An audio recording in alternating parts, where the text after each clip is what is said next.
stank old day today, and we are on a little bit of muck cart. We've got the real heavy, wet, separated muck in the trailer at the minute. And it does weigh a fair bit because there's a lot of water in. Well, I say a lot of water. It's wet muck, like, rather than just sort of strawy stuff. You might not be able to see, no, but you'll see it when we tip it. But dang cold day is that light, mistly rain that gets you really wet, if you know what I mean. Anyway, let's crack on.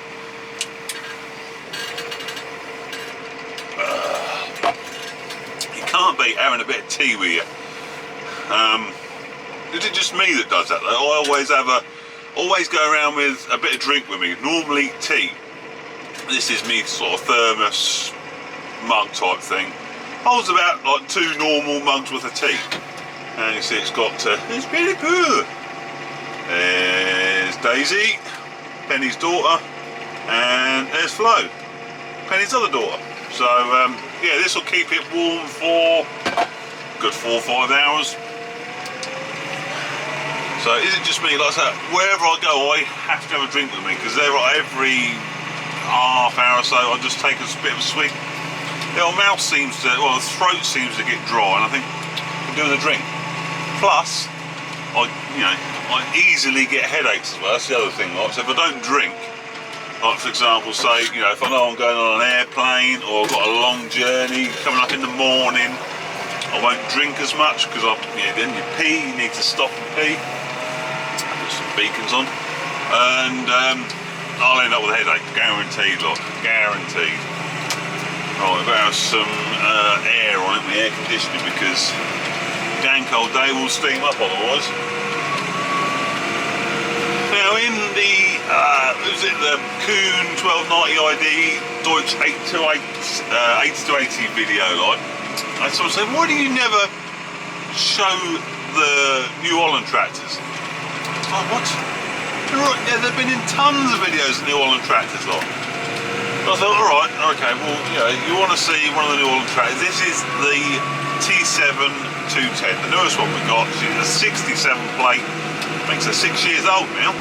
So she's done 3,100 hours. So she's not done many hours, really, for her age. And these T7s, they're just like a good, honest, sort of standard tractor, you know. These are fairly hard to beat, like.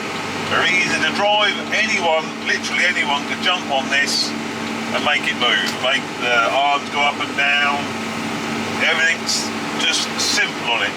But, you've got the IntelliView 4 or 5 on this, I forget. It's quite like I say, an outdated screen. But the newer models, the latest IntelliViews, a lot more, you can do a lot more with them, and are a lot more high definition, but there's nothing wrong with this screen at all. It's big, it's easy to use, you can see it easy, like, so you just go through all your run buttons like that. You can change everything, like, there's your gears there, your automatic mode. This is a power command, so this is like the full power shift, so 19 forward speeds all on the button. So you just press the up and down buttons on the joystick to go up or down again. Another good thing you get with these, because it's FPT, you get an exhaust brake. So obviously you've got you've got truck technology with the engine, the old FPT cursor engine in it, ever such a good engine. It's gutsy, hangs on well. Reliable, we've got 2 of these. The older one is a 13 plate and is on 5,000 hours roughly, something like that. And the engines just don't give any problems, like, It's quiet in here as well, We've got suspended cab, we've got suspended front axle. We just do keep getting some rain now. Right, so here's the muck heap, and this is where we sort of store our wet separated muck.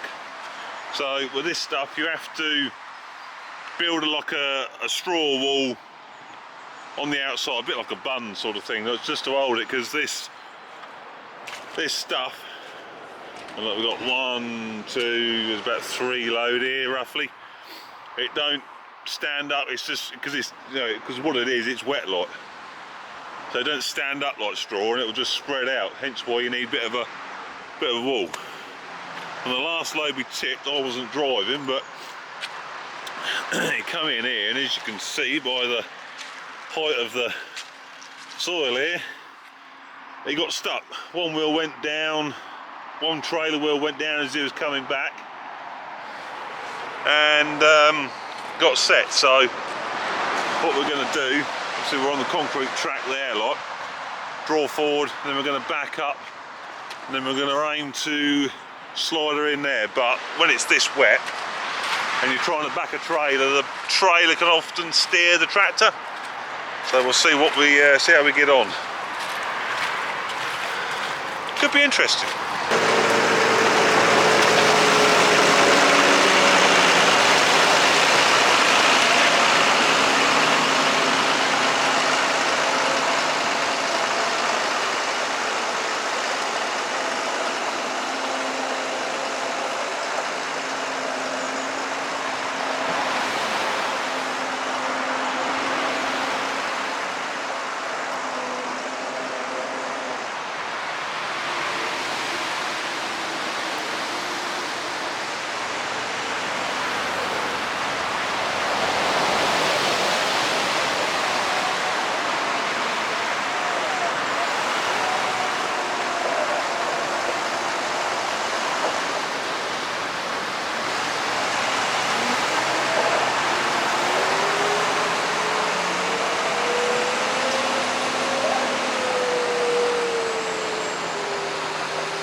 Well, that was a bit dicey, not too bad. You can see she dropped in here quite a bit, but it is, it's, yeah, kind of fairly hard there. But I pushed her through and she's come back up again. So we're in a position we can tip that now. Yes, we're on the angle a little bit. Ideally, you always want to tip in a straight line, but I think we'll be all right. We should be all right.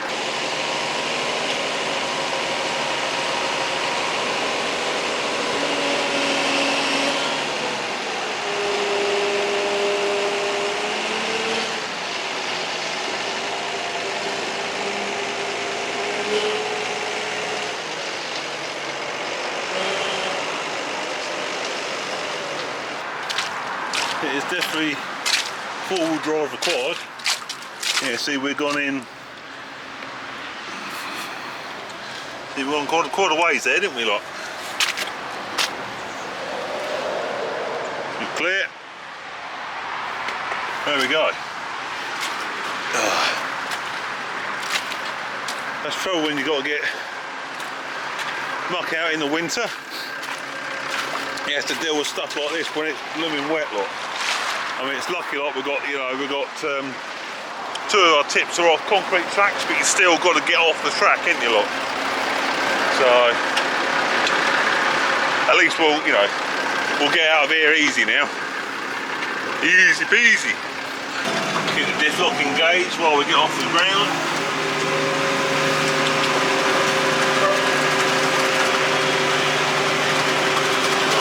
Come off, diff lock disengaged, rear wheels on the concrete, full drive disengaged, we are off. You see a lot of folks say forget about the diff lock, you got it in 4-wheel drive. Well, that's only equivalent really to 2-wheel drive unless you lock the diffs. The correct use of your 4-wheel drives and your diff locks and everything, you know, is, well, it can save a lot of money in repairs. Taking point a viral video, I'm sure a lot of you will see. Now it's quite a famous Ford. It's Rufford Ford that has, you know, past year or 2 years has become very popular spot for influencers to stand on the bridge, watch vehicles come through, especially when it's flooded, and they come through and they come through too fast, suck water into the engine air intake and hydraulic the engine, basically ruin the engine. And anyway, it's been closed off because it got ever so popular and people were mucking about and all that. I'm sure most of you will know this because it's, like I say, it's quite well known.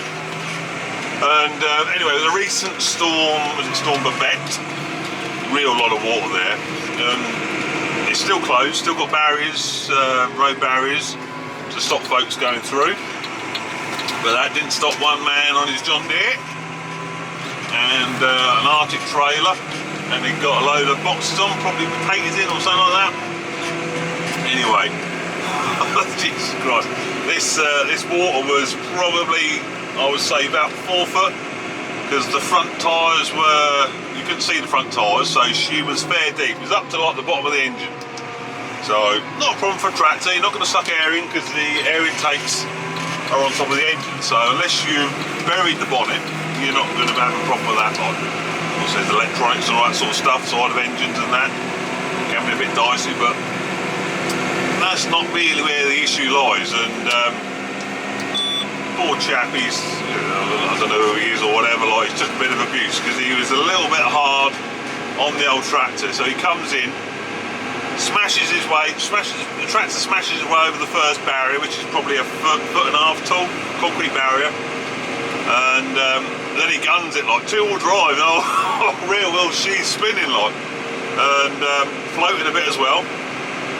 But yeah, then rear wheels are spinning, and I'm in a tractor, four-wheel drive. So he's flat out, bang, in the old four-wheel drive goes I mean, yes, there are clutches and everything, it's a modern tractor, but Jesus, she banged in she really banged in, because the rear wheels are spinning flat out, revving it up.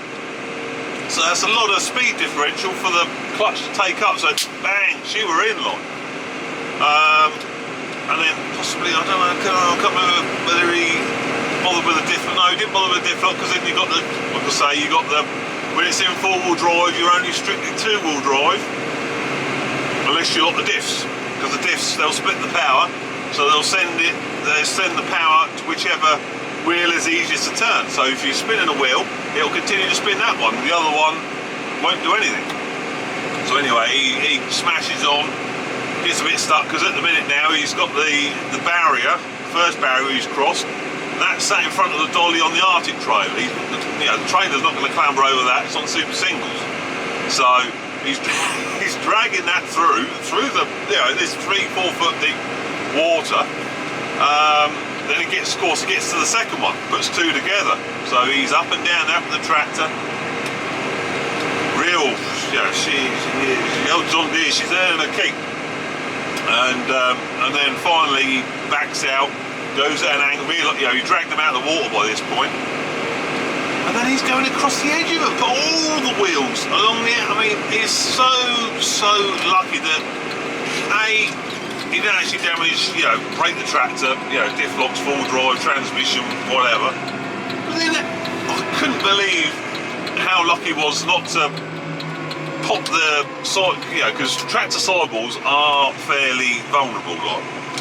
You don't have to, put them to too much stress to get a pop.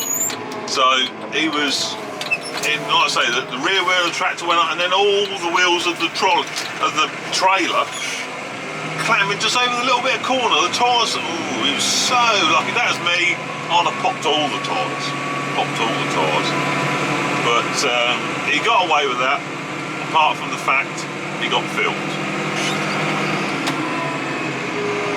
Maybe he was the owner of the traction, maybe not, I don't know. Whether he's, the boss has seen the footage or what, I don't know. But it's kind of a good effort for John Deere. I mean, Jesus. Take some punishment. Now, that's a sure fact. But that is like a good demonstration of how not to engage diff locks, four-wheel drives, and that sort of thing. Because that he could have been tens of thousands of pounds worth of damage. That could have been. He's lucky it weren't, but it could have been. The other thing worth noting about the John Deere, man, is like, I'm not 100% sure of the road layout there, but I'm fairly sure that there's like not a lot of turning either side of that ford for a fairway. You think you've got a triaxle or tandem axle, either way, like a 40-foot Arctic trailer on the back with a dolly. So once he's there, he ain't backing up. There's no way he's going to be backing that up quarter of a mile, half a mile, however far it is. So once he's there, he's like, well, you know, you just got to go for it. You like, so in that respect, whether they knew it was, knew it was blocked, or the road was shut or whatever, we don't know the circumstances, do we? So, but one thing's for sure, he was there. There was no way he was going to be going backwards. So that is worth noting. But anyway, hope you enjoyed that. We'll see you on the next one. Ta-ta!